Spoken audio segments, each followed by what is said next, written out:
অর্থাৎ এই পৃথিবীতে আল্লাহ রাব্বুল আলামিন দুটি প্রকার করেছেন, একটি হচ্ছে নারী আর একটি পুরুষ। এই নারী আর পুরুষ আল্লাহ পাকের এটি একটি বিরাট কুদরত। এই নারী এবং পুরুষ সৃষ্টি করে পরস্পর পরস্পরের প্রতি আল্লাহ আকর্ষণ সৃষ্টি করেছেন। দুজনের একের প্রতি অপরের আকর্ষণ আল্লাহ পাক নিজেই সৃষ্টি করে দিয়েছেন। ওয়ামিন আয়াতিহি আন খালাকা লাকুম মিন আনফুসিকুম আজওয়াজান লিতাসকুনু ইলাইহা ওয়া জাআলা বাইনাকুম মাওয়াদ্দাতাও ওয়া রাহমা। আমার অনেক নিদর্শনাবলীর মধ্যে এটিও একটি নিদর্শন যে আমি তোমাদের থেকে তোমাদের স্ত্রীদেরকে তোমাদের জোড়া পয়দা করেছি। আর কি করেছি, কেন করেছি? লিতাসকুনু ইলাইহা, যাতে করে তোমরা পরস্পর পরস্পরের কাছ থেকে শান্তি, প্রীতি, প্রেম, ভালোবাসা, মহব্বত লাভ করতে পারো। এটা আমার নিদর্শন একটি। কিরকম নিদর্শন? ভিন্ন পরিবেশে লালিতা পালিতা একটি মেয়ে ভিন্ন পরিবেশে লালিত পালিত একটি পুরুষের সঙ্গে যখন বিবাহ হয়ে যায়, আল্লাহ রাব্বুল আলামিন বলেন আমি তখন একের প্রতি অপরের মহব্বত আর ভালোবাসা আমি আল্লাহ তৈরি করে দেই। ওই মেয়েটি জানার কথা না, মেয়েটির বাড়ি হচ্ছে লংলা, শ্রীমঙ্গল, বিয়ে হয়েছে দিনাজপুর। দিনাজপুরের লোকেরা বোয়াল মাছ খায় না, কিন্তু এখানের লোকেরা বোয়াল মাছ খুব পছন্দ করে। কথা বুঝতে পেরেছেন?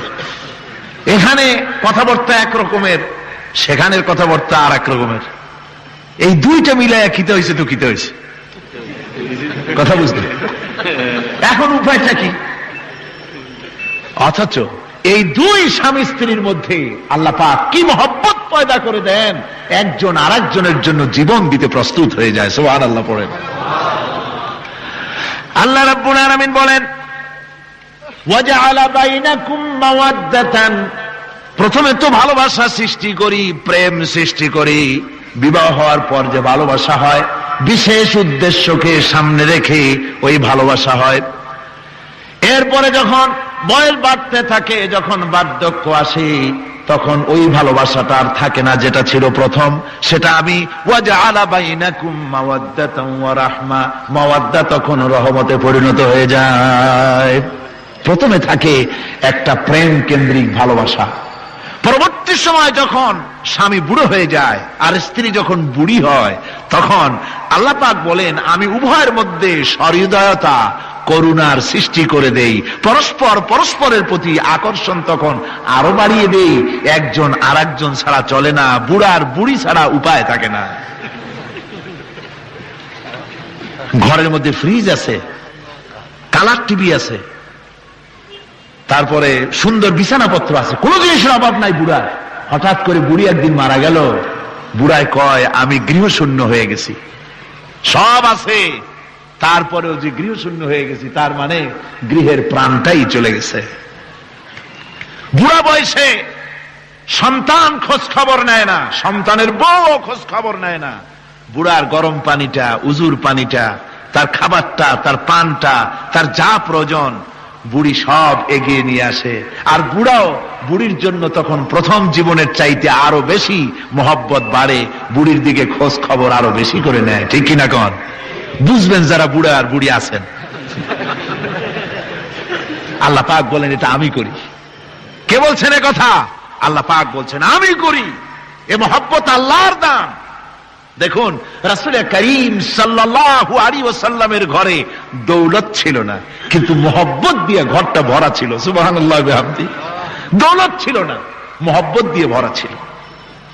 হযরত আয়েশা সিদ্দিকা রাদিয়াল্লাহু তাআলা আনহা বলেছেন আমি গ্লাসে পানি পান করে রেখে দেওয়ার পর রাসূলুল্লাহ গ্লাসটা হাতে নিয়ে আমি যেখানে ঠোঁট লাগিয়ে পানি পান করেছি, আল্লাহ নবী ওইখানেই ঠোঁট লাগায়া পানি পান করতেন।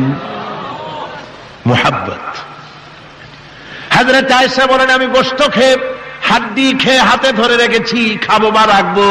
আল্লাহ নবী তখন আমার হাতের থেকে গোশত বা হাড্ডিটা আমার হাত থেকে নিয়ে আমি গোশতের যে অংশে কামড় দিয়েছি, রাসূলুল্লাহ সেখানে মুখ লাগিয়ে খেতেন।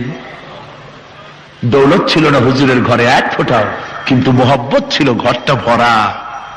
হযরত আয়েশা বলেছেন, রাসূলুল্লাহ কাজ করে কষ্ট করে ঘরের ভিতরে ফিরে যখন দেখেছেন রান্না বান্না সারা হয় নাই, হুজুর ক্ষুধার্ত অথচ আমার রান্না শেষ হয় নাই, নবীজি রাগ করেন নাই, অসন্তুষ্ট হন নাই, ভুরু কুঞ্চিত করেন নাই, চোখ গরম করেন নাই, বরং আমার কাছে বসে রান্না বান্নায় আমাকে আল্লাহর নবী, বিশ্ব নবী মুহাম্মদ রাসূলুল্লাহ সাল্লাল্লাহু আলাইহি ওয়াসাল্লাম আমাকে সহযোগিতা করেছেন। স্বামী স্ত্রীর ভালোবাসা হচ্ছে স্বর্গীয় নিয়ামত, জান্নাতের নিয়ামত। সুবহানাল্লাহ পড়েন।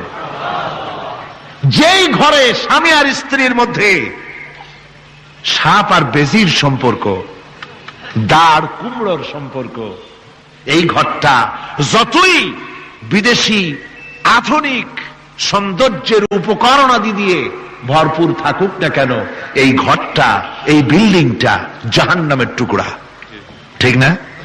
আর স্বামী স্ত্রীর যদি ভালোবাসা থাকে তাহলে ঘরটা যদি কুড়ে ঘর হয় তারপরেও সে ঘরটা হচ্ছে একটা জান্নাতের টুকরা। অনেক স্ত্রী আছে স্বামীর সাথে মহব্বত নাই, উল্টোপাল্টা কারবার। ওই রকম এক স্বামীর কাছে খবর আসছে যে আপনি তো এই গ্রামের মাতবাড়ি করেন, বিচার আচার করতেছেন, আপনার বউ তো গোসল করতে গিয়ে পড়ে গেছে নদীর মধ্যে। তো লোকটা দৌড় দিয়েছে, দৌড়ে গেছে, যায় কয় যে কোন জায়গায় পড়ছে, কয় যে এইখানে পড়ছে। লোকটা তখন জোয়ারের পানি যাচ্ছিল এইদিকে, লোকটা দৌড় দিছে উল্টা দিকে। লোকেরা কয় যে মিয়া তোমার বউ পড়েছে এইখান থেকে জোয়ারের পানি এদিকে যায়, তুমি উল্টা দৌড়াও কেন? মাতবার বলছে যে দেখো এটা হচ্ছে আমাদের ইন্টারনাল অ্যাফেয়ার্স, এটা বুঝবা না। এই স্ত্রী সারাটি জীবন আমার উল্টা চলেছে। আমি যদি বলেছি 100, সে বলেছে 335। আমি যদি বলেছি এখন দিনের 12টা, সে বলেছে এখন রাত 3:35।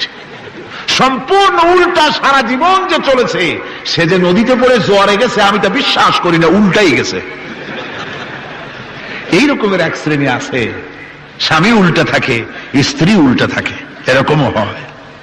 সুতরাং স্বামী এবং স্ত্রীর মধ্যে মহব্বত আর ভালোবাসা এটি মাবুদের একটি বিরাট নিয়ামত।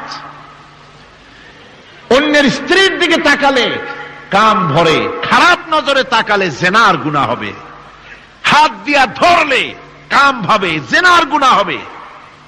কিন্তু কোন স্বামী যদি তার স্ত্রীর দিকে প্রেম ভরে ভালোবাসা ভরে তাকায় আর স্ত্রীর হাতকে প্রেম আর ভালোবাসার সাথে যদি স্ত্রীর হস্ত ধারণ করে, কিতাবে এসেছে স্বামী এবং স্ত্রীর উভয়ের সগীরা গুনাহ আল্লাহ রাব্বুল আলামিন মাফ করে দেন। আল্লাহ পাক বলছেন আমি তোমাদের থেকে তোমাদের জোড়া, তোমাদের স্ত্রীদেরকে পয়দা করেছি এবং পরস্পর পরস্পরের প্রতি ভালোবাসা এবং মহব্বত সৃষ্টি করে দিয়েছি।